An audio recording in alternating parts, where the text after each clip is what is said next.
Constructivism is a theory about learning that tries to explain how individuals develop or construct their own knowledge. Constructivism is derived from the work of several researchers, including Jean Piaget, Jeremy Bruner, and Lev Vygotsky. Piaget's work on cognitive constructivism highlights the concept that knowledge is an individual, internal construct of the learner, and identifies important cognitive abilities such as assimilation, which is the incorporation of new knowledge within existing knowledge structures, and accommodation, where one's internal knowledge is modified to align with new experiences and information. In turn, Bruner focuses on the experiential nature of learning. His discovery learning theories point to the positive impact on knowledge development that occurs when students are able to solve problems and discover new information by applying past knowledge and experiences. Vygotsky's contribution to constructivism is societal in nature and focuses on the role of social artifacts such as language and culture as lenses through which learning and knowledge creation is viewed. An additional key concept is his theory of the zone of proximal development, the space between what one can do unaided and what one cannot do. This represents what a learner may accomplish when collaborating with a peer or mentor. It should be highlighted, however, that constructivism is not a pedagogy, but rather a set of theories that can inform pedagogy.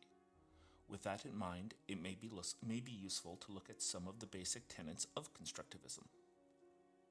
On the theoretical side, we have the central concept that knowledge is by nature a personal construct that is a product of our experiences and the other ways we've acquired information.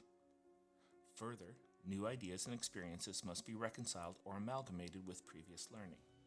This can result in modified knowledge structures in which concepts are reinforced, changed, or discarded depending on how they align with other ideas. Also, learning can occur in many ways, but active participatory experiences followed by opportunities to reflect on the learning can lead to more consistent knowledge construction. Finally, learning is often a social activity, and the participation of other learners and teaching mentors can facilitate more effective knowledge construction.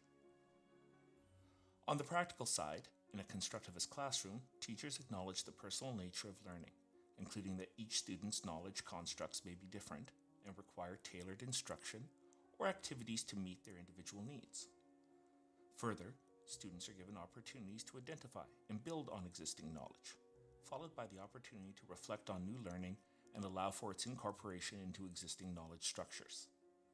Within this environment, teachers function as facilitators of learning activities, as opposed to deliverers of established facts, to provide students the experiences from which their knowledge is built.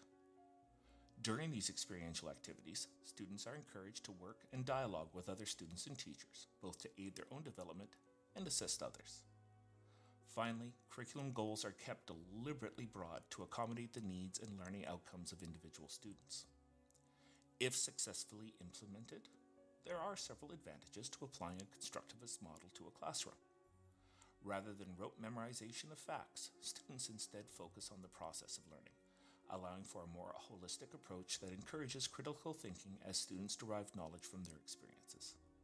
Also, due to their active participation in the learning process, students develop a deeper sense of ownership and pride in their learning, leading to greater engagement.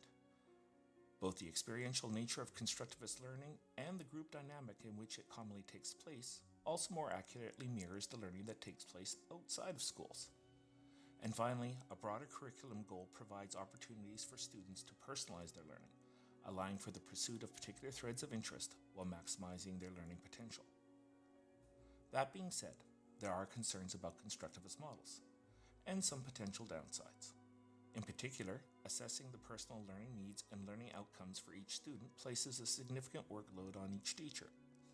Further, developing meaningful experiential learning activities is more complicated and time-consuming than direct instruction models where information is passed on via lecture or print sources. On the cognitive side, learner misconceptions and misunderstandings may be perpetuated rather than extinguished, building a faulty knowledge structure that will require significant effort to adjust.